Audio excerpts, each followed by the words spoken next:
সুপ্রিয় দর্শক শ্রোতা, আসসালামু আলাইকুম। যে যেখানে আছেন ভালো থাকবেন সেটাই প্রত্যাশা করি। ডক্টর মোহাম্মদ ইউনূস নিউ ইয়র্কে যাবেন। গণমাধ্যমে এই সংবাদের সঙ্গে নতুন করে যুক্ত হয়েছে যে তার সফরের সঙ্গী হচ্ছেন বিএনপির মহাসচিব মির্জা ফখরুল ইসলাম আলমগীর, জামাতের নায়েবে আমির ডক্টর সৈয়দ আবদুল্লাহ মোহাম্মদ তাহের এবং ইউনূসের নিজের দল যেটা এনসিপির সাধারণ সম্পাদক আক্তার হোসেন এবং তারেক রহমানের পররাষ্ট্র বিষয়ক উপদেষ্টা। এই চারজন তার সফর সঙ্গী হবেন। এটা একটা অস্বাভাবিক বিষয় আমার কাছে মনে হয়েছে এবং অনেকের কাছেই অস্বাভাবিক। কেউ কেউ বলছে এটা হাস্যকর।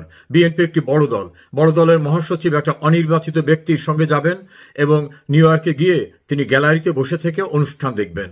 একটা দলের এত গুরুত্বপূর্ণ ব্যক্তি এ জাতীয় একটা হাস্যকর কার্যক্রমের ভিতর নিজেকে সম্পৃক্ত হচ্ছেন।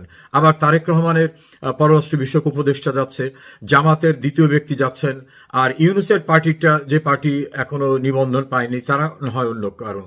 এ বিষয়ে ঢাকায় একজন সাংবাদিক যিনি দীর্ঘদিন ডিপ্লোম্যাটিক সাংবাদিকতার সঙ্গে জড়িত তার সঙ্গে কথা বললাম যে বিষয়টাকে হঠাৎ করে এরকম একটা অস্বাভাবিক টিম হচ্ছে কি কারণে।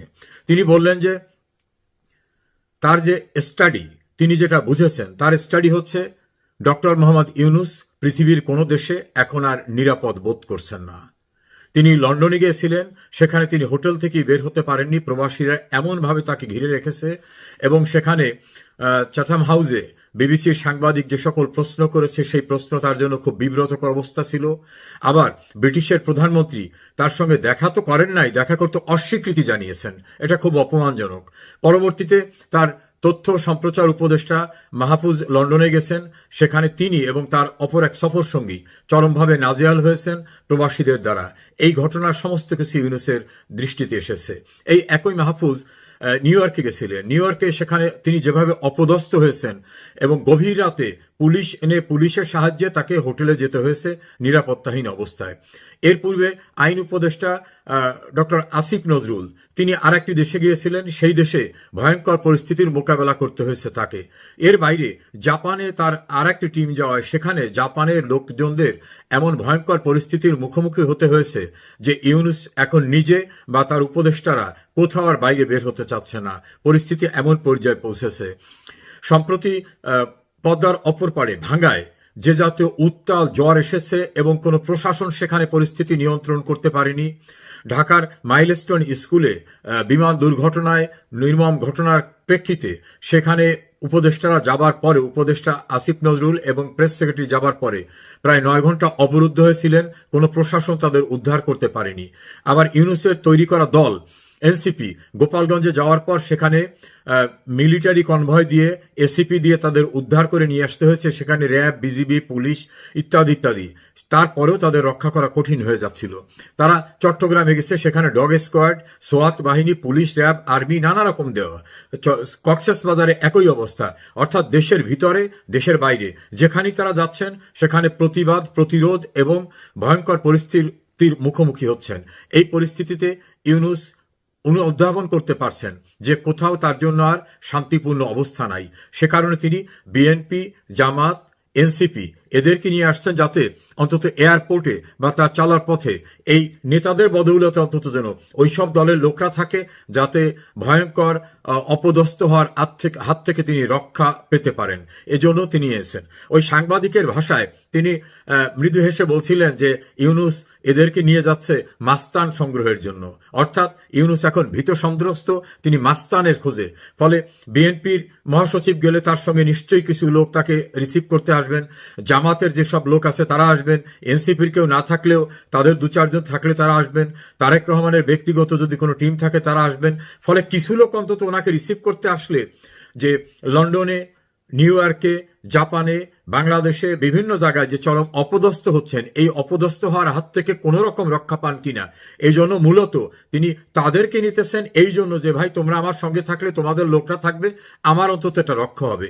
আর এরা কেন যাচ্ছে, এরা কেন এতটা হাস্যকর একটা কর্মসূচিতে যাচ্ছে, সে বিষয়ে তার সঙ্গে আমার কথা হলো। তিনি বললেন যে বিএনপি সম্ভবত তার যেটা স্টাডি, তিনি বললেন যে বিএনপি সম্ভবত তার মহাসচিবকে পাঠাচ্ছে যে ইউনূসকে চোখে চোখে রাখতে হবে, ওখানে গিয়ে যেন আবার সে কোনো বদ বুদ্ধি কারোর সঙ্গে কোনো সলা পরামর্শ করে নতুন কোনো আর একটা ভণ্ডামি বা কোনো প্ল্যান করতে না পারে। এনসিপি গেছে যে ইউনুস লন্ডনে গিয়ে তারেক রহমানের সঙ্গে দেখা করে তাকে সেজদা করে সরকার বিক্রি করে দিয়ে আসছিলেন, এত ক্ষোভের কথা এনসিপি ইতোপূর্বে প্রকাশ করেছেন।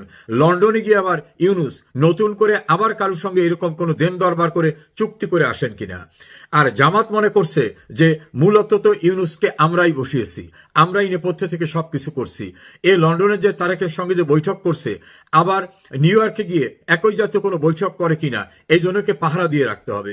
এখন তিনটি রাজনৈতিক দলের নেতৃবৃন্দ তাকে পাহারা দিয়ে রাখতে চাচ্ছেন, এ কারণে তারা তার সঙ্গে আছেন। এটাই সাংবাদিকের মূল্যায়ন এবং তার স্টাডি।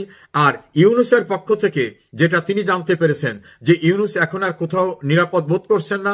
এই ভীত সন্ত্রস্ত ইউনুস, বাইরে তো আর ভাড়ায় মাস্তান পাওয়া যায় না, তো এই যে 3-4টা দলের নেতাদের নিয়ে গেলেন, ওই নেতাদের আবার চামচাদের বলা হয়েছে যে আপনারা কিন্তু আপনাদের লোকজনদের রাখবেন। এয়ারপোর্টে বা বিভিন্ন জায়গায় কিন্তু আওয়ামী লীগের লোক, তারা তো আবার আওয়ামী লীগ বলে না, তারা বলে ফ্যাসিস্ট, বলে ফ্যাসিস্টের লোকরা কিন্তু বিব্রতকর অবস্থায় ফেলবে, তো আপনাদের লোকজন যেন থাকে।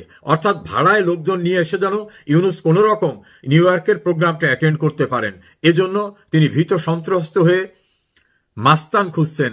এটাই ঢাকার সেই ডিপ্লোম্যাটিক করেসপন্ডেন্টের ধারণা। আমার কাছে মনে হয়েছে তাই না হলে হাস্যকর একটা প্রোগ্রাম যেখানে ইউনুস সরকারের প্রতিনিধি হিসাবে সামনে থাকবেন, আর ওনারা সবাই গ্যালারিতে বসে থাকবেন বা পিছনের সিটে বসে দেখবেন ওখানে কি হচ্ছে। ফুটবল খেলার মাঠে যেমন খেলোয়াড়রা মাঠের ভিতর থাকে আর ওই গ্যালারিতে বসে থেকে ফুটবল খেলা অবলোকন করে। তা জাতিসংঘে তো এমন কোনো উল্লেখযোগ্য কোনো কার্যক্রম হয় না, সেখানে গতানুগতিক কিছু বিষয় হয়, আর কিছু হয় না। তো এই গতানুগতিক বিষয় দেখার জন্য বিএনপি এবং জামাতের শীর্ষ নেতারা ইউনুসের সঙ্গে যাচ্ছেন, এটা কোনোভাবে বিশ্বাসযোগ্য না। ওটাই বিশ্বাসযোগ্য যার যার মতো করে ইউনুসকে পাহারা দিতে গেছেন, আর ইউনুস নিজে ভীত সন্ত্রস্ত হয়ে তাকে যাতে কেউ হেনস্থা করতে না পারে, লাঞ্ছিত না হয়, অপমানিত না হয়, রাস্তাঘাটে যাতে নিরাপদ থাকেন, এজন্য তিনি ওই নেতাদের নিয়েছেন যাতে নেতাদের কর্মীরা তাকে রক্ষা করেন। ভীত সন্ত্রস্ত ইউনুস সবখানে কি এভাবে বিএনপি জামাত এনসিপি নিয়ে আত্মরক্ষা হবে? মনে হচ্ছে না। সময় তো ঘনিয়ে আসছে। অপমানজনক বিদায়, অসম্মানজনক বিদায়, অথবা তিনি যে দুর্নীতির করাল গ্রাসে আবদ্ধ ছিলেন সেগুলোর থেকে নিজের দায় নিজে অবমুক্ত করেছেন। আপনি কি জানেন এই যা অবমুক্ত করেছেন এগুলো রিওপেন করা যায়, এটাকে আবার নতুন করে তুলে ধরা যায়, এটা কোনো বিচার প্রক্রিয়ার ভিতর থেকে শেষ হয় নাই। ফলে আপনি যেটাকে নিয়ে সন্তোষ বোধ করছেন যে ক্ষমতায় এসে আমার যা যা সুবিধা সব তো নিয়েছি, মামলা তুলে নিয়েছি, ট্যাক্সের টাকা মওকুফ করে নিয়েছি, এগুলো কিন্তু আপনাকে দিতে হবে, মামলায় কিন্তু আপনাকে মোকাবেলা করতে হবে। প্রস্তুত হন ডক্টর মোহাম্মদ ইউনূস, অন্যায় কাউকে পিছু ছাড়ে না।